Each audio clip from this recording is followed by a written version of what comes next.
ಮಾತುಗಳು ಈಡೇರಿಕೆಗಳಾಗದ ರೀತಿಯಲ್ಲಿ ಪೆಂಡಿಂಗ್ ಇದೆ. ಇನ್ನು ಸ್ಪೀಚ್ ಪ್ರಾಬ್ಲಮ್ ಇರ್ತಕ್ಕಂಥವು ನಮ್ಮಲ್ಲಿ 21 ವಿಧದಲ್ಲಿ ಸ್ಪೀಚ್ ಅಂಡ್ ಲ್ಯಾಂಗ್ವೇಜ್ ಡಿಸಬಿಲಿಟಿ ಅಂತ ಒಂದು ವಿಧ ಇದೆ. ಆ ಸ್ಪೀಚ್ ಅಂಡ್ ಲ್ಯಾಂಗ್ವೇಜ್ ಡಿಸಬಿಲಿಟಿ ಇರ್ತಕ್ಕಂಥ ಏನೋ ವಿದ್ಯಾರ್ಥಿಗಳಾಗಿರ್ಬೋದು ಅಥವಾ ಹಿರಿಯರಾಗಿರ್ಬೋದು, ಅವರಿಗೆ ಈ ಸರ್ಟಿಫಿಕೇಟ್ ಇಲ್ಲಿ ENT ಡಾಕ್ಟರ್ ಜಯಲಕ್ಷ್ಮಿ ಮೇಡಮ್ ಅವ್ರು ಮಾಡಲ್ಲ.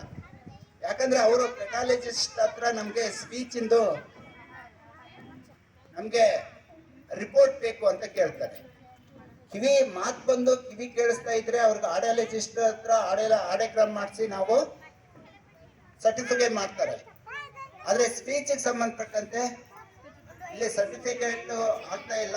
ಅವನು ಕೂಡ ದಾವಣಗೆರೆ ಚಿಟಗೇರಿ ಹಾಸ್ಪಿಟಲ್ ಹತ್ರ ಹೋಗಿ ಮತ್ತೆ ಅಲ್ಲಿ ಸ್ಪೀಚ್ ಇಂದು ರಿಪೋರ್ಟ್ ತಂದ ಮೇಲೆ ಮತ್ತೆ ಇಲ್ಲಿ ಜಯಲಕ್ಷ್ಮಿ ಮೇಡಮ್ ಅವರು ಸರ್ಟಿಫೈ ಮಾಡ್ತಾರೆ.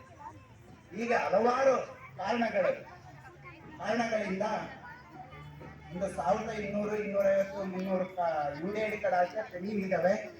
ಈಗಾಗಲೇ ನಮ್ಮ ಜಿಲ್ಲಾ ವಿಕಲಚೇತನ ಕಲ್ಯಾಣಾಧಿಕಾರಿಗಳು 1.5 ವರ್ಷ ರಜೆ ಇದ್ರು, ಹೆರಿಗೆ ರಜೆಕ್ಕಂತ ಈಗ ಬಂದಿದ್ದಾರೆ. ಅವ್ರ ಮೂಲಕ ಈಗ ಮನವಿ ಮಾಡ್ಕೊಂಡಿದ್ದೀವಿ. ಅದು ಇನ್ನು ಕೆಲವೇ ದಿನಗಳಲ್ಲಿ ತಾಲೂಕು ಮಟ್ಟದಲ್ಲಿ ಕ್ಯಾಂಪ್ ಮಾಡಿ ಸಂಪೂರ್ಣವಾಗಿ ಯಾರು ವಿಕಲಚೇತನರು ಇದ್ದಾರೋ ಅವ್ರಿಗೆಲ್ಲರಿಗೂ UDID ಕಾರ್ಡ್ ಆಗುವಂಥ ಎಲಿಜಿಬಿಲಿಟಿ ಇರ್ತಕ್ಕಂಥವ್ರಿಗೆ ಎಲ್ಲರಿಗೂ UDID ಕಾರ್ಡ್ ಆಗ್ಬೇಕನ್ನೋದೇ ನಮ್ಮ ಇಲಾಖೆ ಉದ್ದೇಶ ಮತ್ತು ಸಾರ್ವಜನಿಕ ಶಿಕ್ಷಣ ಇಲಾಖೆ ಉದ್ದೇಶ.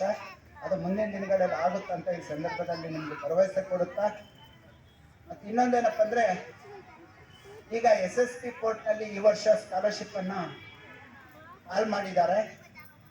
ಈಗಾಗಲೇ 92 ಜನ ವಿದ್ಯಾರ್ಥಿಗಳು, ವಿಕಲಚೇತನರ ವಿದ್ಯಾರ್ಥಿಗಳು ಈಗಾಗಲೇ DBT ಸೆಂಡ್ ಆಗಿದೆ, ಅವರು ಅರ್ಹತೆ ಇದ್ದು. ಇನ್ನು 68 ವಿದ್ಯಾರ್ಥಿಗಳು ವೆರಿಫಿಕೇಶನ್ ನಡೀತಾ ಇದೆ. ನಮ್ಮಲ್ಲಿ ಏನು ಪ್ರಾಬ್ಲಮ್ ಆಗಿದೆ ಅಂದರೆ ವಿದ್ಯಾರ್ಥಿ ವೇತನಕ್ಕೆ ಸಂಬಂಧಪಟ್ಟಂತೆ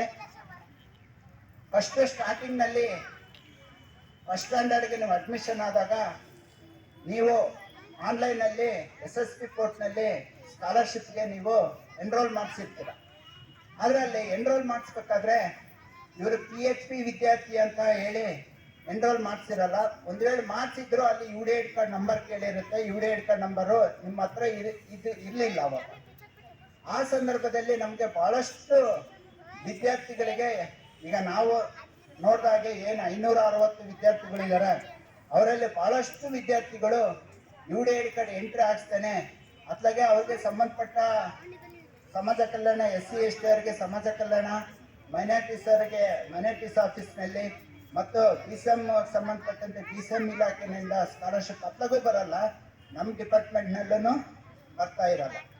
ಮಧ್ಯದಲ್ಲಿ ಅವ್ರಿಗೆ ಸ್ಕಾಲರ್ಶಿಪ್ ವಂಚಿತರಾಗಿ ಇದ್ದಾರೆ. ಅದಕ್ಕೆ